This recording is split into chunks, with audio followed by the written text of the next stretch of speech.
Welcome to episode 21 of Celtic Sagas and Lore. I am your host, Martin Vaughan Watkin. In this episode, I'd like to do the influence of the Virgin Mary in Celtic culture. Now, we all know she was the mother of Jesus and is an integral part of the Christian story and is very popular in the Celtic lands.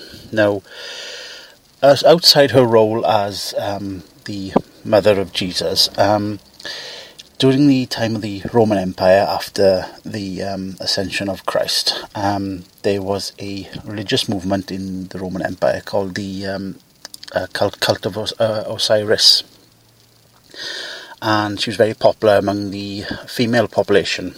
Now, the early Christian fathers could see this, and imposing a patriarchal type Lord and the Lord and Son and Saviour would be a bit difficult, to say the least. So what they did was they elevated the Virgin Mary character. Now, I'm not disputing that she was a historical person of any description, just saying that she's also a character, to blend with the Osiris cult. So you had local goddesses being replaced by a Virgin Mary type archetype figure. A sort of one-size-fits-all. This obviously continued, and the Roman Christian Church eventually gained control, and the Roman Catholic Church was formed, called Catholicism. And obviously that spread into mainly Ireland and became very popular. And in Catholicism, Virgin Mary is almost a goddess in her own right, a religion within religions, so forth. As the Irish say, "Oh, Mother of God." Sorry about the accent, but you know the general pitch of it as well. But they are sort of, I'm putting inverted commas, sisters of Mary, Celtic goddesses that were highly valued by the Celtic pagans and couldn't easily be turned into a standard one-size-fits-all Virgin Mary character. Now, one prime example is Saint Non. Now, she's almost a Celtic Virgin Mary type character, and it's believed that the original goddess was some sort of Earth Mother type character, and Saint Non is popular in other parts of the Celtic lands other than Wales, where she's from.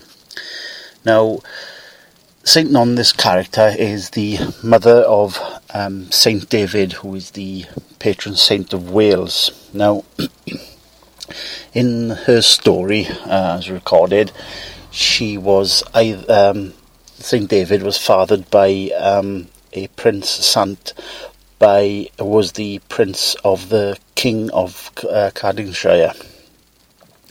Now, depending on which version of the story, she was either raped or seduced, and when she came to give birth, down in Wales, now was an area now known as St. Non's, there was a great lightning storm, and it was a very powerful birth, and the heavens opened and there was lightning, and very dramatic. And the rock that she was leaning against to give birth in, her fingers were pressed into the rock and can be seen to this day. And then when St. David was born, the rock split in two by lightning. Now, that was supposed to have happened around about the 5th century, and if you head down to West Wales, to the city of St. David's, where there is a St. David's Cathedral, very scenic place, which I'll cover in another episode. If you travel a mile down the coast, there is a Christian retreat known as St. Non's, and there is a chapel there with was said to where St. David was born, and there's a stone plaque there, and can be seen to this day, although now it's just a rectangular wall ruin.